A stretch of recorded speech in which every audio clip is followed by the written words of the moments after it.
Hello guys, welcome to Solving Solutions. So in today's tutorial we are going to show you how to delineate watershed, right? Good. So a watershed refers to the area of land where all of the water that is under it or drains off of it goes into the same place, right? Good. So it's like a natural boundary.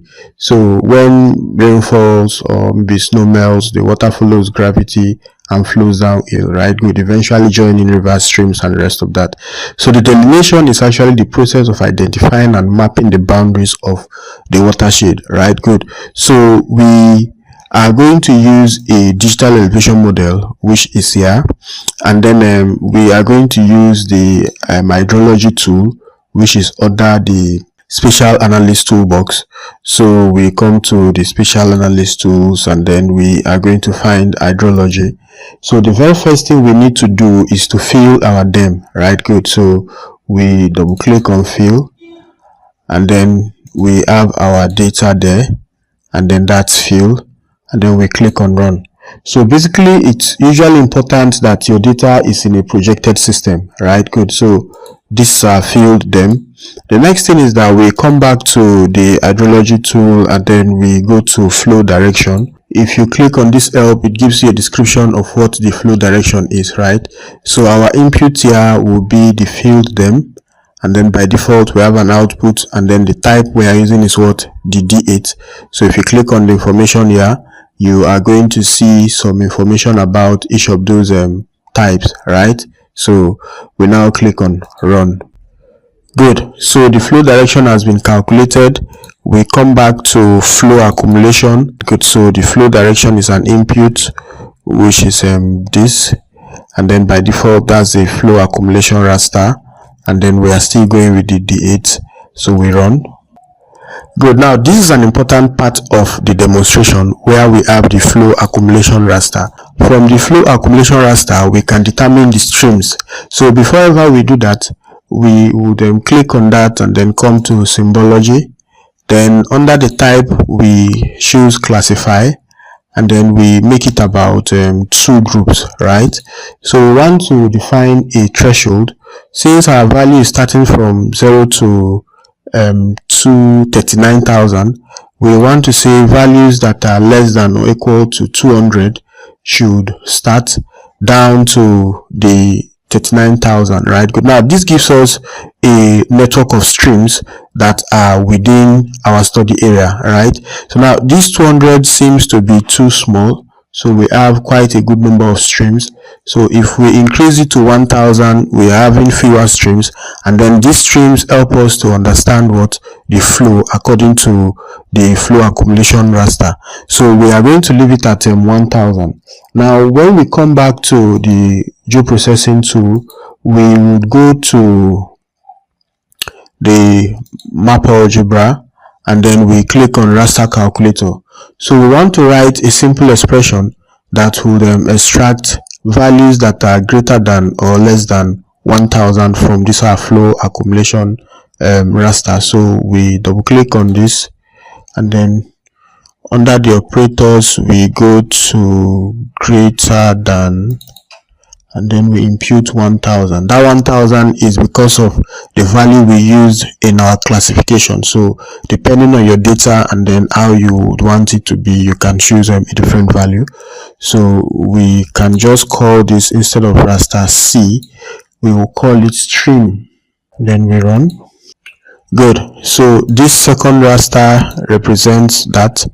We are going to change the symbology to binary, so we just see black and white. Good. So it's similar to what we have in our flow accumulation. So we now come back to the geoprocessing, and then we go back to our hydrology tool, and then we now click on stream order. Now what it does, it assigns a numeric order to segments of a raster representing branches of a linear network, right? Good. So it assigns numeric orders to these our lines. So the input will definitely be the stream, and then the flow direction will guide the process that would be done. So it's imputed there, and then we can call this stream order, and then the method is what? This Strala. You have two methods there, and then you can choose any of them based on what you would have read off here, right? So we click on run. Good. So we have the stream order.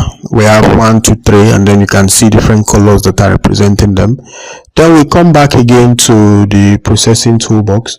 We are now going to convert this particular stream order to feature, right? Good, because it's actually a raster data. We need it to be a vector data. So we click on that, and then we impute the stream order here, and then we also use the flow direction, which is this, as the input, and then stream order. So we have stream order vector. Good. So if we take this out, we still have what, the stream order on top of what, our stream raster. So that's just the lines. Now we come back to a very important aspect of the demonstration, which is trying to situate where the pour point will be, right? Good. The pour point is a location where water exits what, the watershed. So it is actually dependent on the flow accumulation. Maybe if you are familiar with the terrain, you know where water actually exits the watershed. Now if we go by this our raster here, but before we do that, let's take this out, and then we turn on the flow accumulation. Good. So if we decide to choose this point to be our pour point, we'll now come to catalog the database, this particular project. We create a new feature class, and then we call that pour point. So the type is actually a point. This is not necessary. We move to the next. We don't need any field for now. Just go by the default. Then the coordinate reference system is very important. That's a spatial reference, tolerance, and then we just finish it off. So it has been created. Now as it has been created, we are going to digitize that particular point, or create that particular point there. So we click on create. Is the pour point we are trying to create, and then we use this point, which is on top of what, the white, and then we can decide to save, and we close this window. The next thing is for us to snap this our pour point to a particular raster, which is what, the flow accumulation raster. So we click on snap pour point. This is our pour point vector. Then the accumulation raster, which is this. Then we have snap pour point. So we have snap pour point. So because we are using a 30-meter resolution digital elevation model, if you look at the information, the maximum distance in map units, which is actually meters, to search for a cell of higher accumulated flow, right? Good. So if we go by maybe 30 by 5, that's about 150, or maybe 100. Okay, that's 1000. Okay, so 150. So if we use that as the snap distance, and then we click on run, it snaps the pour points to a particular raster, right? Okay, now we move to the final part of the demonstration, which is the watershed delineation. So for the watershed delineation, we have the flow direction raster as an input, so we can easily drag that and drop, and then the input raster or feature pour point. So we have snapped our pour point to raster, so we can use that here, and then this gives us the watershed, and then we run. Okay, so we have an output. If we zoom this to layer, this shows the watershed boundary. Before we leave, we are going to convert this particular raster to a polygon. So we scroll up to conversion tools, from raster to polygon. The input will be this watershed, and then the polygon will be good. So we have watershed polygon, then we run. Now we have a polygon that defines our watershed. Now the next thing is for us to understand the streams that are within this our polygon. So we are going to clip that. So we just search for clip, and then the input will be the streams. Let's turn off some of these layers. Okay, so the input will be the stream, and then the watershed polygon will be the clip, and then we run.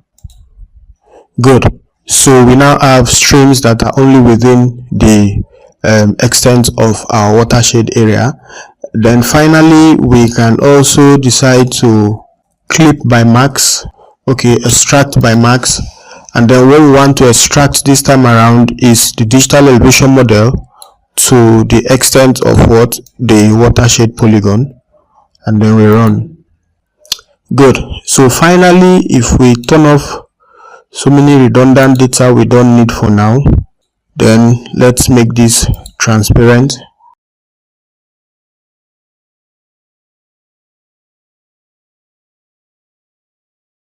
Then we now come back to the extracted digital elevation model. Remember, this is the extracted digital elevation model. So if we come to the symbology, we can give it a better symbology. Okay, let's zoom that to layer. And then finally, we can now look at the clipped streams that are inside of our digital elevation model. So you can look out for some curly lines or wavy lines, as the case may be, and then you can decide to increase it to about 2 or 3, and then make the color bluish. So basically we have shown you how to use ArcGIS Pro software to delineate your watershed using a digital elevation model. We will see you on another one. Until then, keep staying safe and have a fantastic time. Bye.